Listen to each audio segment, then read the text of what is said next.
মাননীয় স্পিকার, আমরা যেই জায়গা থেকে দাঁড়িয়েছি, বাংলার 30 থেকে 40 লক্ষ উলামায়ে কেরাম আমাদের দিকে তাকিয়ে রয়েছে, কারণ তাদের কণ্ঠ, তাদের সে আওয়াজগুলো আমরা যেন জাতীয় সংসদ থেকে দিতে পারি।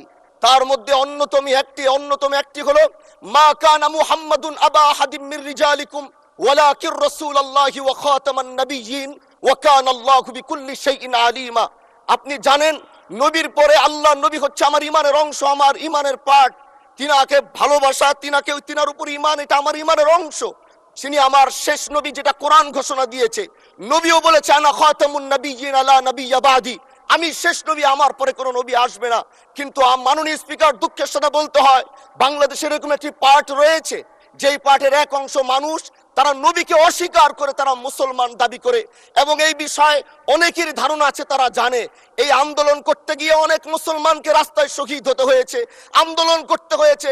স্বাধীনতার পর থেকে আজও সে আন্দোলন চলছে, কিন্তু আজও পর্যন্ত সেটা পাইনি। আমি মাননীয় প্রধানমন্ত্রীকে বলবো, আপনি বাংলাদেশে একটি ইতিহাস রচনা করে যাবেন।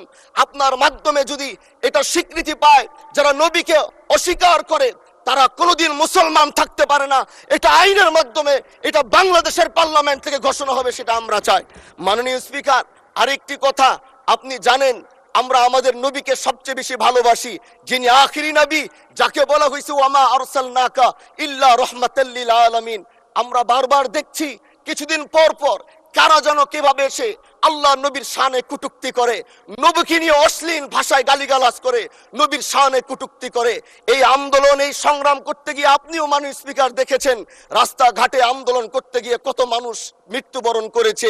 যদি একবার বাংলাদেশের আইনে, কারণ মুসলমান যদি আমাদের বাংলাদেশে পার্সেন্টেজ অনুযায়ী আমাদের অবশ্যই মুসলমানদের সংখ্যা এই দেশে অনেক বেশি।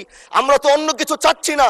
এই দেশের মানুষ নামাজ না পড়লেও যদি কেউ নবীকে কটূক্তি করে, তার কলিজা ছিঁড়ে যায়, সে রাজপথে নেমে যায়। আমি বলবো, যারা নবীকে কটূক্তি করে, নবীর নামে গালিগালাজ করে, এদের মৃত্যুদণ্ড, এই আইনটাও যেন বাংলাদেশের এই সংসদ থেকে পাশ করা হয়।